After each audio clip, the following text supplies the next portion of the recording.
नमस्कार दोस्तों, डिजिटल गुरुकुल में आप सभी का स्वागत है। दोस्तों, आज का सेशन बहुत ही खास होने वाला है।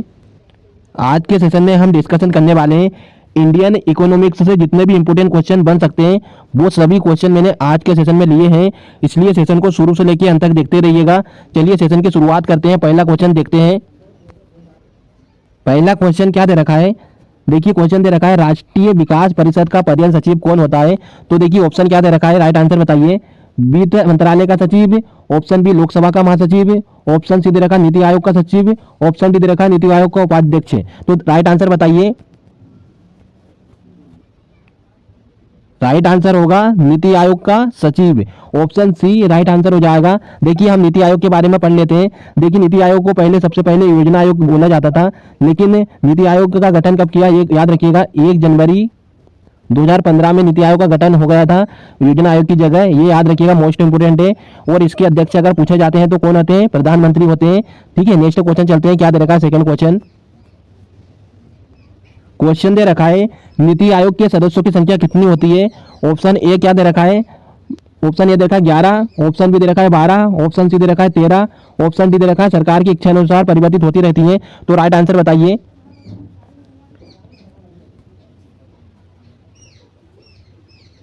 राइट आंसर होगा ऑप्शन डी। क्या हो जाएगा राइट आंसर? Option D. क्या दे रखा है? सरकार की इच्छा अनुसार परिवर्तित होती रहती है। तो ऑप्शन डी राइट आंसर हो जाएगा। इसमें याद रखिएगा नीति आयोग में कोई सदस्यों की संख्या फिक्स नहीं होती है, इसमें चेंज होती रहती है। नेक्स्ट क्वेश्चन चलते हैं। क्या दे रखा है? क्वेश्चन दे रखा है देश भर में वस्तु एवं सेवा कर जीएसटी कब लागू किया गया था। तो देखिए मोस्ट इंपोर्टेंट क्वेश्चन बन जाएगा। जीएसटी की बात करेंगे तो ऑप्शन क्या क्या दे रखा है? ऑप्शन ए दे रखा है 1 अप्रैल 2017 से लागू हुआ था, 1 जुलाई 2017 से, ऑप्शन सी 1 जनवरी 2017 से, ऑप्शन डी 1 अगस्त 2017 से। तो राइट आंसर बताइए कमेंट बॉक्स में। देखिए इसका राइट आंसर बात करते हैं तो ऑप्शन बी राइट आंसर हो जाएगा। 1 जुलाई 2017 से जीएसटी लागू हुआ था। मोस्ट इंपोर्टेंट क्वेश्चन है। ठीक है, नेक्स्ट क्वेश्चन चलते हैं। क्या दे रखा है?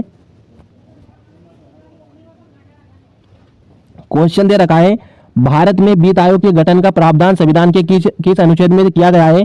देखिए ऑप्शन क्या दे रखा है? अनुच्छेद 256 में किया गया है, ऑप्शन बी 280 में, ऑप्शन सी 293 में, ऑप्शन डी 356 में। तो राइट आंसर बताइए कमेंट बॉक्स में।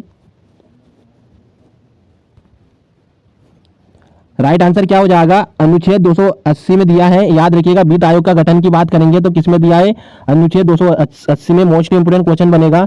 नेक्स्ट क्वेश्चन चलते हैं। क्या दे रखा है? नेक्स्ट क्वेश्चन दे रखा है भारत में राष्ट्रीय आय समूहों का आंकलन किसके द्वारा किया गया था। देखिए अगर आपसे ये ऐसे इस टाइप का क्वेश्चन पूछा जाए तो ऑप्शन ए दे रखा है योजना आयोग के द्वारा, ऑप्शन बी दे रखा है भारतीय रिजर्व बैंक के द्वारा, ऑप्शन सी दे रखा है वित्त मंत्रालय के द्वारा, ऑप्शन डी दे रखा है केंद्रीय सांख्यिकी संगठन के द्वारा। तो याद रखिएगा राष्ट्रीय आय का संकलन किसके द्वारा किया जाता है। तो राइट आंसर बताइए कमेंट बॉक्स में। राइट आंसर क्या हो जाएगा? ऑप्शन डी केंद्रीय सांख्यिकी संगठन के द्वारा याद रखिएगा राष्ट्रीय आय की गणना की जाती है। तो राइट आंसर ऑप्शन डी हो जाएगा। नेक्स्ट क्वेश्चन पर चलते हैं। क्या दे रखा है? नेक्स्ट क्वेश्चन क्वेश्चन दे रखा है भारत में पंचवर्षीय योजनाओं का नमूना किसके द्वारा तैयार किया गया था। मोस्ट इंपोर्टेंट क्वेश्चन है, याद रखिएगा फ्रेंड। अगर आपसे क्वेश्चन पूछा जाए तो ऑप्शन ए क्या दे रखा है? नाबार्ड के द्वारा, ऑप्शन बी दे रखा है राष्ट्रीय विकास परिषद के द्वारा, ऑप्शन सी दे रखा है योजना आयोग के द्वारा, ऑप्शन डी दे रखा है वित्त आयोग के द्वारा। तो राइट आंसर बताइए कमेंट बॉक्स में।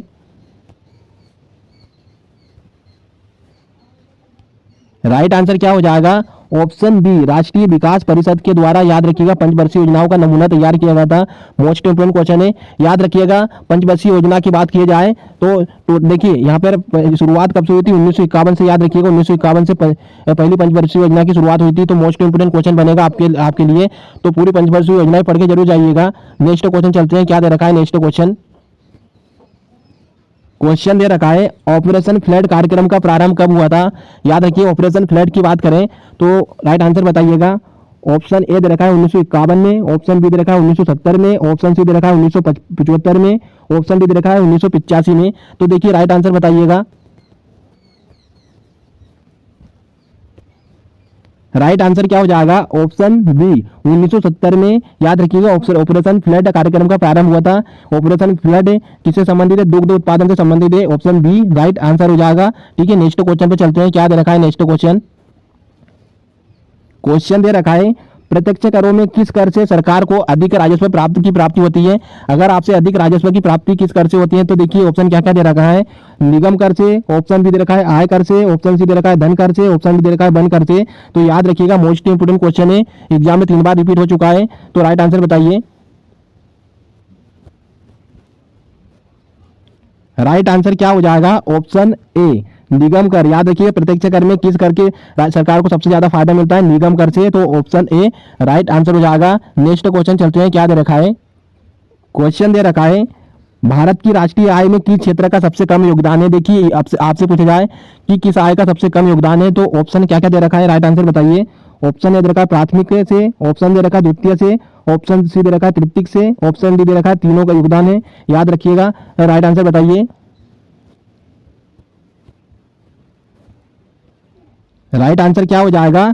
प्राथमिक क्षेत्र से। याद रखिएगा प्राथमिक क्षेत्र से सबसे कम योगदान होता है। तो प्राथमिक क्षेत्र किस क्षेत्र में आता है? याद रखिएगा जैसे कृषि, कृषि एक प्राथमिक क्षेत्र है। द्वितीयक की बात करेंगे तो जैसे उद्योग होते हैं, उद्योग में आप ले सकते हैं मैन्युफैक्चरिंग में जो प्रोडक्ट की मैन्युफैक्चरिंग होती है वो ले सकते हैं। वो तृतीयक में क्या होता है? तृतीयक में आपको बता दूं कि तृतीयक होता है जो सेवा कर, सेवा जैसे कर लगते हैं जीएसटी, ये सेवा कर होता है। इसके बाद जो प्रोडक्ट पे जो सर्विस लगती है वो उसको हम बोलते हैं सकते हैं, या फिर इंटरनेट एक तरह से सर्विस है तो वो उसको बोल सकते हैं। तो ये तृतीयक क्षेत्र के अंदर आता है। ठीक है, नेक्स्ट क्वेश्चन चलते हैं, क्या दे रखा है? क्वेश्चन नंबर 10 क्या दे रखा है? भारतीय प्रतिभूति एवं विनिमय बोर्ड की स्थापना कब की गई थी? मोस्ट इंपोर्टेंट क्वेश्चन बनेगा, याद रखिएगा। अगर आपसे सेबी की बात करें तो कब? ऑप्शन क्या क्या दे रखा है? राइट आंसर बताइए। ऑप्शन ए दे रखा है 1993 में, ऑप्शन बी दे रखा है 1992 में, ऑप्शन सी दे रखा है 1988 में, ऑप्शन डी 1990 में। तो राइट आंसर क्या हो जाएगा इसका? अगर आपसे स्थापना की बात करें तो राइट आंसर बताइए।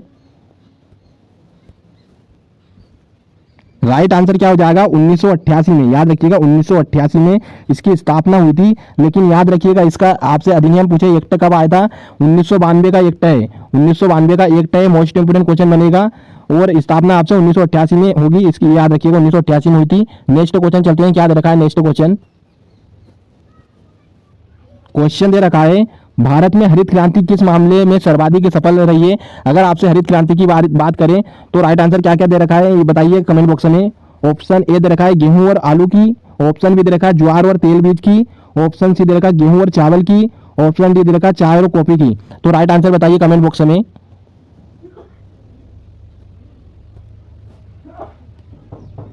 राइट आंसर क्या हो जाएगा?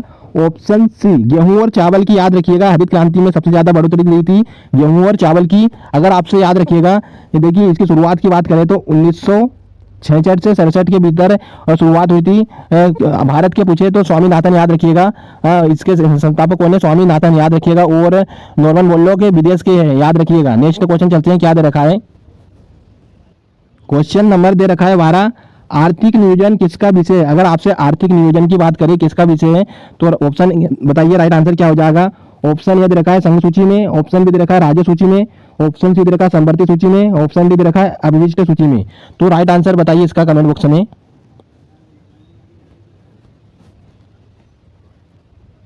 राइट आंसर क्या हो जाएगा? संवर्ती सूची में। याद रखिए संवर्ती सूची मतलब क्या होता है? जिसमें राज्य बताना चाहूंगा सेंट्रल गवर्नमेंट दोनों इस योजना पर काम कर सकती है। लेकिन देखिए संवर्ती सूची में दोनों का काम रहेगा, लेकिन राज्य सूची का अलग रहता है काम और संवर्ती सूची का अलग अलग रहता है काम, यह याद रखिएगा। ठीक है, नेक्स्ट क्वेश्चन चलते हैं, क्या दे रखा है?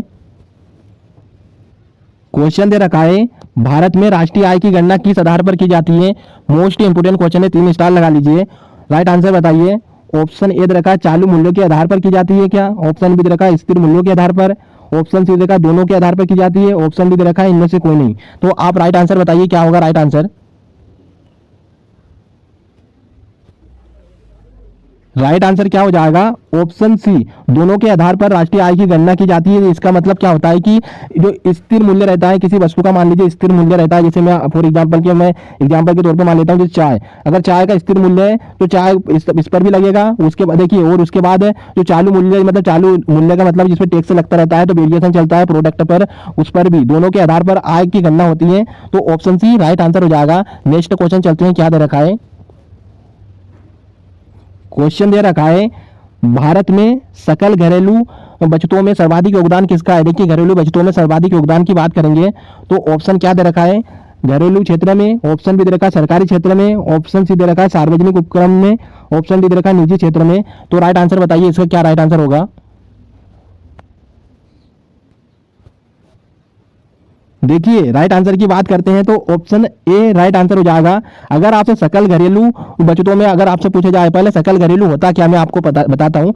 सकल घरेलू का मतलब ये होता है कि जहां पर विदेश का कोई भी रुपया नहीं जोड़ा जाए, विदेश का, जैसे विदेश की जो आय रहती है वो इसमें शामिल न किया जाए, ओनली जो आय शामिल की जाती है भारत की जो वो होता है सकल घरेलू। और विदेशी के लिए बताना चाहूंगा अलग आय होती है, तो वो अलग बताऊंगा आपको, ठीक है। नेक्स्ट क्वेश्चन देखते हैं क्या दे रखा है। नेक्स्ट क्वेश्चन दे रखा है कृषि में हरित क्रांति के जन्मदाता कौन माने जाते हैं। देखिए मैंने आपको बताया था अभी इससे पहले, तो राइट आंसर बताइए इसका। ऑप्शन ए दे रखा है Norman E Borlaug, option B दे रखा है doctor M S Swaminathan, option C दे रखा है जेरी वेकर, ऑप्शन डी दे रखा है इनमें से कोई नहीं। अगर राइट आंसर की बात करते हैं तो क्या होगा, राइट आंसर बताइए।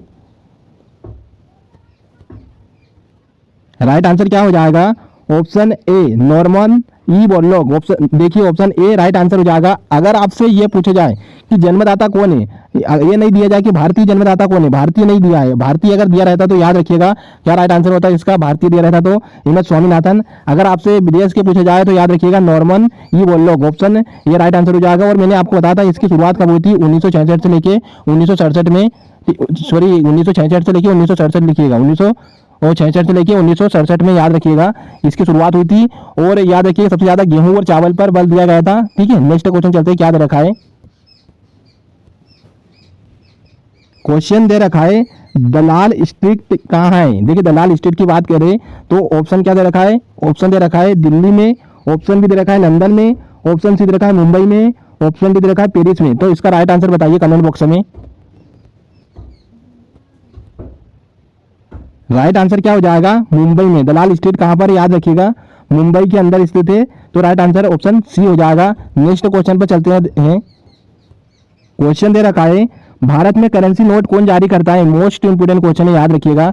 राइट आंसर बताइए। ऑप्शन ए दे रखा है भारतीय रिजर्व बैंक, ऑप्शन बी दे रखा है वित्त सचिव, ऑप्शन सी दे रखा है भारतीय स्टेट बैंक, ऑप्शन डी दे रखा है कोई नहीं। तो देखिए राइट आंसर क्या हो जाएगा। राइट आंसर की बात करते हैं तो याद रखिएगा भारतीय रिजर्व बैंक, याद करिए, याद रखिएगा भारत में नोट करेंसी कौन जारी करता है, भारतीय रिजर्व बैंक है। इसके बारे में थोड़ा पढ़ लेते हैं। देखिए रिजर्व बैंक की अगर आपसे एक्ट पूछा जाए कि एक्ट कौन सा था, 1900 याद रखिए 34 का एक्ट था। स्थापना की बात करें तो 1935 में स्थापना हुई थी। और इसमें याद रखिएगा बताना चाहूंगा कि अगर राष्ट्रीयकरण की बात करें तो 1969 में राष्ट्रीयकरण हुआ था। कितनी बैंक का हुआ था, 14 बैंक का राष्ट्रीयकरण हुआ था। उसके बाद 1980 में भी राष्ट्रीयकरण हुआ था, कितनी बैंक का, 6 बैंक का। ये सभी फैक्ट याद रखिएगा। और भारतीय रिजर्व बैंक के गवर्नर की बात करें तो 25वें नंबर के कौन से गवर्नर है, याद रखिएगा शक्तिकांत दास, याद रखिएगा, ठीक है। नेक्स्ट क्वेश्चन चलते हैं, क्या क्वेश्चन दे रखा है। क्वेश्चन दे रखा है विश्वव्यापी मंदी कब हुई थी। देखिए ऑप्शन बताइए क्या राइट आंसर होगा।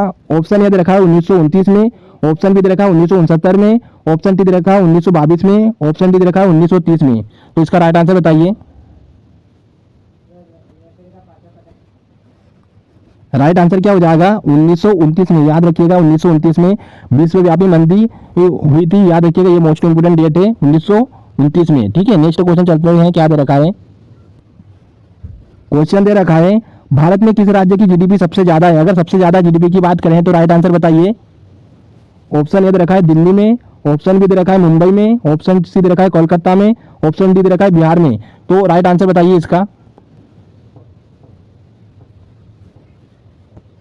राइट आंसर क्या हो जाएगा, मुंबई। भारत में राज्य की जीडीपी सबसे ज्यादा कहां पर है, याद रखिए मुंबई में है। ये मोस्ट इंपोर्टेंट क्वेश्चन है, ठीक है। नेक्स्ट क्वेश्चन चलते हैं, क्या दे रखा है। नेक्स्ट क्वेश्चन दे रखा है जीडीपी के आधार पर भारत की अर्थव्यवस्था का स्थान क्या है। देखिए मोस्ट इंपोर्टेंट क्वेश्चन है, अभी चेंज हो चुका है। तो राइट आंसर बताइए इसका। ऑप्शन ए दे रखा है 5, ऑप्शन बी दे रखा है 4, ऑप्शन सी दे रखा है 6, ऑप्शन डी दे रखा है 7। तो राइट आंसर बताइए इसका कमेंट बॉक्स में।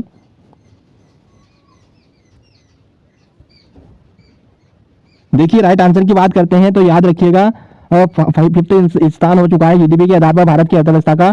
5 स्थान हो चुका है 5वां।